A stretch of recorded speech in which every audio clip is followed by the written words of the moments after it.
নিশাত সুলতানা, আপনার প্রশ্নটি আমি শুরুতে দেখতে পাচ্ছি। আপনি লিখেছেন, কোনো কারণে কারো কবর ভেঙে যাওয়া কি খারাপ লক্ষণ? কবর ভেঙে গেলে কি মৃত ব্যক্তির ব্যাপারে কুধারণা করা যাবে? অফিসের কোনো জিনিস কি নিজের পার্সোনাল কাজে বা অফিসের বাইরের সময় ব্যবহার করা যাবে, যেমন টিস্যু, বিস্কুট, ছাতা, সেফটি জ্যাকেট ইত্যাদি? আমার 25 বছর বয়সী ছোট ভাই বুদ্ধি প্রতিবন্ধী।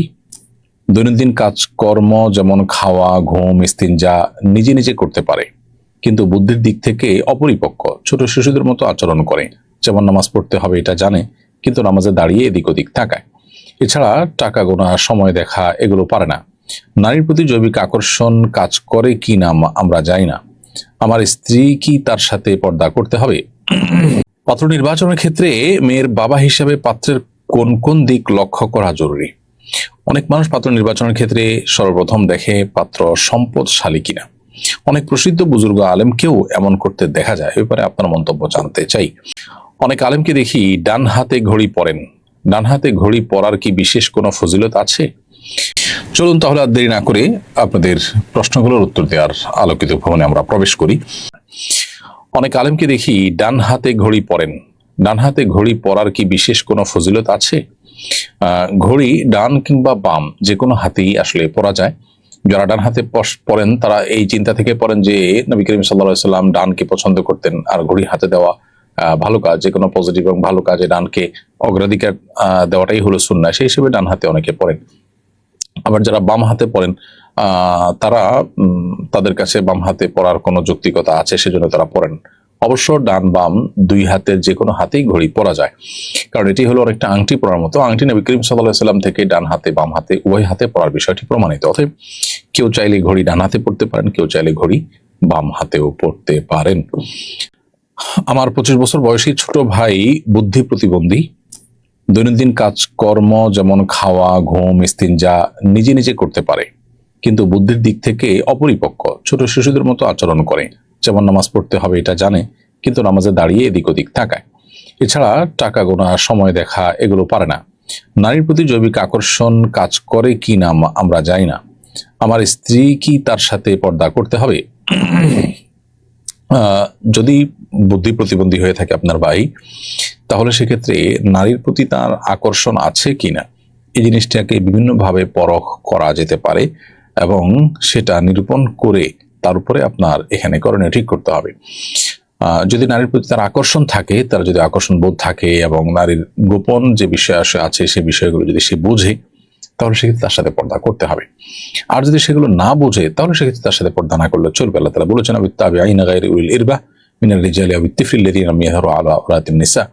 যারা মেয়েদের গোপন বিষয়গুলো বা মেয়েদের স্পেশাল বিষয়গুলো সম্পর্কে যাদের তেমন কোনো ধারণা নেই, সেরকম ছোট বাচ্চা, শিশু, অবুঝ, তাদের জন্য শরিয়ার পর্দার বিধান প্রযোজ্য নয়। তো এক্ষেত্রে আপনার ভাই এর পরিস্থিতিটা কি সেটা আপনাকে নানাভাবে পরখ করে বের করতে হবে। যদি আপনি সেটা একান্তই বের করতে না পারেন এবং সন্দেহ থাকে, তাহলে সেক্ষেত্রে সন্দেহের ঊর্ধ্বে ওঠার জন্য পর্দা করাটাই হলো শ্রেয় এবং উচিত। পাত্র নির্বাচনের ক্ষেত্রে মেয়ের বাবা হিসেবে পাত্রের কোন কোন দিক লক্ষ্য করা জরুরি? অনেক মানুষ পাত্র নির্বাচনের ক্ষেত্রে সর্বপ্রথম দেখে পাত্র সম্পদশালী কিনা। অনেক প্রসিদ্ধ বুজুর্গ আলেমকেও এমন করতে দেখা যায়। এ ব্যাপারে আপনার মন্তব্য জানতে চাই। দেখুন, পাত্রের সম্পদ আছে কি, বিশেষ করে সেটা পাত্রীকে আপনার ভরণ পোষণ দেওয়ার জন্য তার উপযুক্ততা প্রমাণ করে কিনা, এতটুকু তার অর্থনৈতিক সক্ষমতা নিরূপণ করাটা দোষের কোনো বিষয় নয়। কিন্তু যদি শুধুমাত্র টাকাটাকেই অগ্রাধিকার দেওয়া হয় এবং ওইটা দেখেই শুধু বিয়ে দেওয়া হয়, তাহলে সেক্ষেত্রে সেটা অবশ্যই ত্রুটিপূর্ণ বিষয়।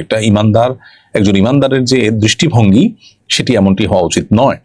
এক্ষেত্রে আপনি যেমনটি বললেন যে কোনো বুজুর্গ আলেমকে এমন করতে দেখেছেন, আসলে আপনি যাকে বুজুর্গ আলেম বলছেন, তিনি যদি বাস্তবেই এমন করে থাকেন, তাহলে আদৌ তিনি বুজুর্গ আলেম কিনা, নাকি আপনি আপনার ধারণা বললেন যে তাকে বুজুর্গ আলেম বলছেন।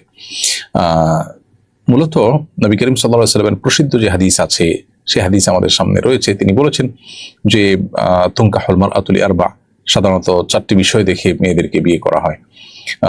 এই বিষয়গুলোর মধ্যে থেকে একটা হলো লিমারিহা, তার সম্পদ দেখে, ওলি হাসাবিহা, তার বংশ মর্যাদা দেখে, ওলি জামালিহা, তার সৌন্দর্য দেখে বলে দিন ইহা, তার ধার্মিকতা দেখে।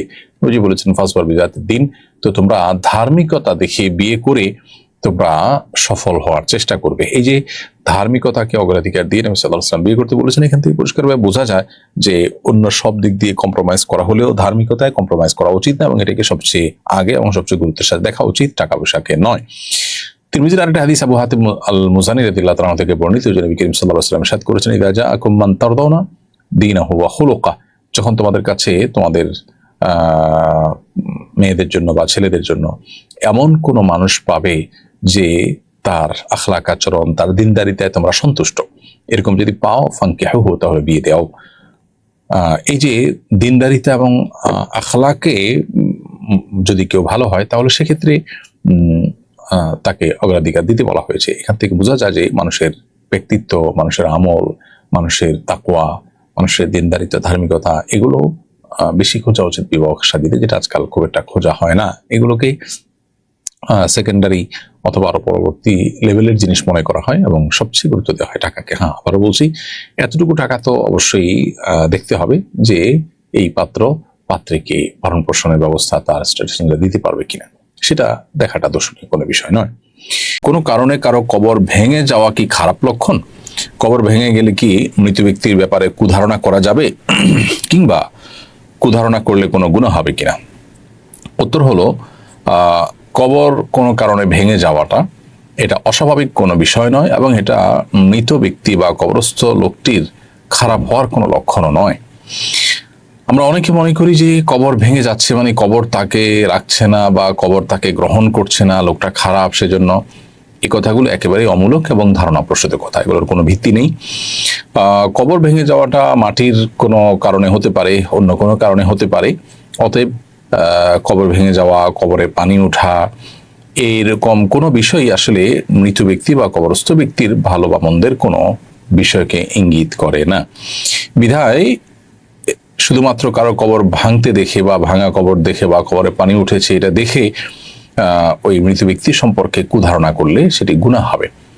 কারণ একজন মানুষ সম্পর্কে খারাপ ধারণা করা এমনিতেই নিষেধ, সেখানে একজন মৃত মানুষ, তার সম্পর্কে খারাপ ধারণা করা, নিষেধাজ্ঞার মাত্রাটা এখানে আরো বেশি। এই জন্য এ ধরনের বদগুমান, এ ধরনের খারাপ ধারণা করা থেকে আমাদেরকে বিরত থাকতে হবে, এবং মন গড়া কোনো বিশ্বাসী হওয়া, এটা কোনো ইমানদারের সাথে যায় না। ইমানদার কুসংস্কারের জন্য হতে পারে না, কুসংস্কারে বিশ্বাসী হতে পারে না। ইবাল ইমরান আপনি লিখেছেন, অফিসের কোনো জিনিস কি নিজের পার্সোনাল কাজে বা অফিসের বাইরের সময় ব্যবহার করা যাবে, যেমন টিস্যু, বিস্কুট, ছাতা, সেফটি জ্যাকেট ইত্যাদি?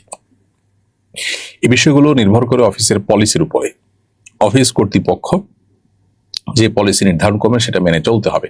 যেমন তারা যদি বলেন বা তাদের পলিসি যদি উল্লেখ করা থাকে যে অফিসের ছাতা, জ্যাকেট এগুলো অফিস টাইমে শুধু ব্যবহার করতে হবে, পার্সোনাল টাইমে বা পার্সোনাল কাজে এগুলো ব্যবহার করা যাবে না, তাহলে সেটাই মেনে চলতে হবে। আর যদি অফিস এগুলোর উপরে অনুমোদন করে, অনেক সময় দেখা যায় যে এগুলো কাউকে দিয়ে দেওয়া হয় আর এগুলো ব্যাক নেওয়া হবে না এবং ফেরত নেওয়া হয় না, এবং অনেক সময় দেখা যায় যে বছরে একটা করে পায়, এরকম যদি হয় তাহলে সেক্ষেত্রে বিষয়টা সম্পূর্ণ তার উপর নির্ভর করে। এটা তাকে ব্যবহার করতেই দেওয়া হয়েছে, সেই সব ব্যক্তিগত কাজে তিনি ব্যবহার করতে পারবেন। আর টিস্যু, বিস্কিট এই জাতীয় যে জিনিসগুলো আছে, এই জিনিসগুলো অফিস টাইমের বাইরে আপনি ব্যবহার করছেন, সেটা আসলে বেশিরভাগ ক্ষেত্রেই নিজের বিবেককে জিজ্ঞাসা করলেই এর উত্তর পাওয়া যায় যে আসলে আপনি কি কাজটা সঠিক করছেন কিনা।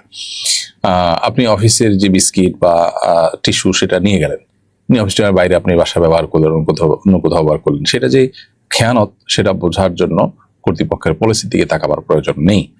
হ্যাঁ, আপনাকে আপনার জন্য একটা বিস্কিটের প্যাকেট বরাদ্দ আছে অন্য সবার মতো করে, আপনি আপনার প্যাকেটটা নিয়ে গেলেন, সেটা ভিন্ন বিষয়। তো এই বিষয়গুলো মূলত আমানতদারিতার প্রশ্ন।